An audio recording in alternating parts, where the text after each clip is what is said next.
Good morning বন্ধুরা, তোমরা কেমন আছো? আশা করি সকলে ভালো আছো আর আমিও ভালো আছি।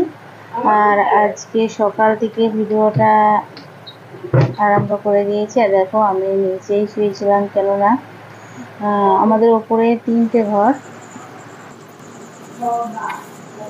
আর আমাদের ওপরে 3টে ঘর আর 2টো ঘরে খাট আছে। তো আমার বড় মেয়ে আগে ঠাম্মি দাদুর কাছে শুতো, আর এখন কি জানি এখন একটু বড় হচ্ছে বলে যাই নাই, ও ওপরেই শুচ্ছে। মানে ওপরে পাশের ঘরে একটা ছোট ঘর আছে, সেখানে খাট আছে, ওই খাটে শুই। আর যেহেতু এখন খুব গরম পড়ে গেছে, আর এই ঘরটায়, এই বড় ঘরটায় এসি আছে। তো যাই হোক, মাঝে মাঝে খুব গরম, তো মানে ওর বাবা বলে যে নিচেও ঠাম্মি আর দাদু দুজনে শোয়। দাদুরও একটা আলাদা খাট আছে, ক্যাম্প খাট, আর খাটে ওর ঠাম্মি একাই শোয়।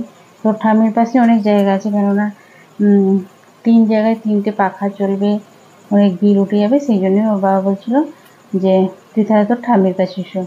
তো মোটে আর যেতে চাইছে না, ও একা একাই শুতে এখন দেখছি একটু বড় হচ্ছে, তো একা শুতে একটু পছন্দ করছে। যাই হোক, আজকে খুব গরম পড়েছে বলে ও দেখছি খাটেই শুয়ে পড়েছে।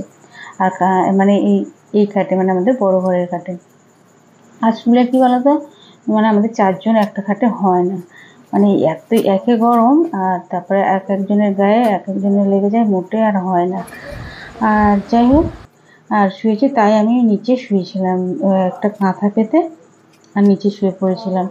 আর নিচে শুলে কি বলতো, আসলে অভ্যেস নেই তো, মানে ছোটবেলা থেকেই, ছোটবেলায় যখন ওখানেও ছিলাম তখন ওখানেও খাট ছিল না, ওখানে তত্ত্বগোষ এরম বলে, আপনারা চেনেন কিনা জানি না, ওরম ছিল, তাতেই শুতাম।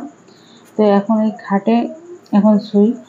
আর খাটে শুয়ে শুয়ে এমন ছোটবেলা থেকে মানে মানে কাঁথার মধ্যে ওপরে শুয়ে অভ্যেস, তো মানে এত ব্যথা গায়ে, মোটে ঘুম আর হয়নি, মানে ছাঁককে ছাঁক ঘুম হয়েছে।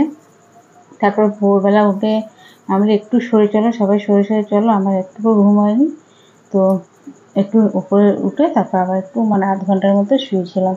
শুয়ে তারপরে এই বাসি কাজ উঠে পড়ে, বাসি কাজ তো সারতেই হবে, বাড়ির বউ অতক্ষণ তো শুয়ে থাকলে আর হবে না, কেন ঘরে আবার শাশুড়ি মা আছে। শাশুড়ি মা না থাকলেও নিজেরও একটা অলক্ষী মনে হয় যেন। তো যাই হোক, ঘরের সব কাজকর্ম করে, আর আজকে টিফিনের কিছু ছিল না, কেননা কালকে মার অন্নপূর্ণার অনেক প্রসাদ পেয়েছিলাম, তো কালকেও সন্ধ্যা থেকে ছিল আর সকালেও আছে। তো তরকারি নেই, তো আমি নিরামিষ আলু আলু মানে দম করেছি নিরামিষ। তো ওই 6 জনের হয়ে যাবে, একটু একটু করে ভাগ করে।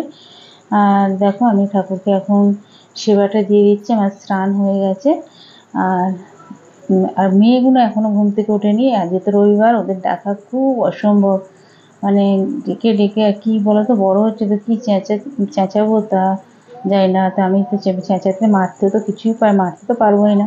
ওর বাবাকে বলি, আমাকে দেখে তো ভয় করে না, ওর বাবাকে দেখেই যা একটু ভয় করে।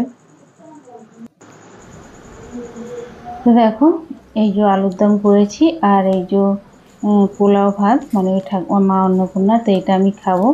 আর শ্বশুর মশাই শাশুড়ি খাওয়া হয়ে গেছে, আমার বড় মশাইও খাওয়া হয়ে গেছে, এবার আমি খাচ্ছি। মেয়েরা কিন্তু এখনো ওঠেনি, মানে 10টা বাজে, এখনো ওরা ওঠেনি। তো আমি আবার রান্না বসিয়ে দিয়েছি, এখন বাজে 11:30। এখন মেয়েরা উঠে সব খেলো, খেয়ে বলছে কিনা আর দুপুরে মা খাবো না। তো কি হবে, মাংসের তরকারিগুলো তো মানে রেখে দিতে হবে মানে ওদের জন্য।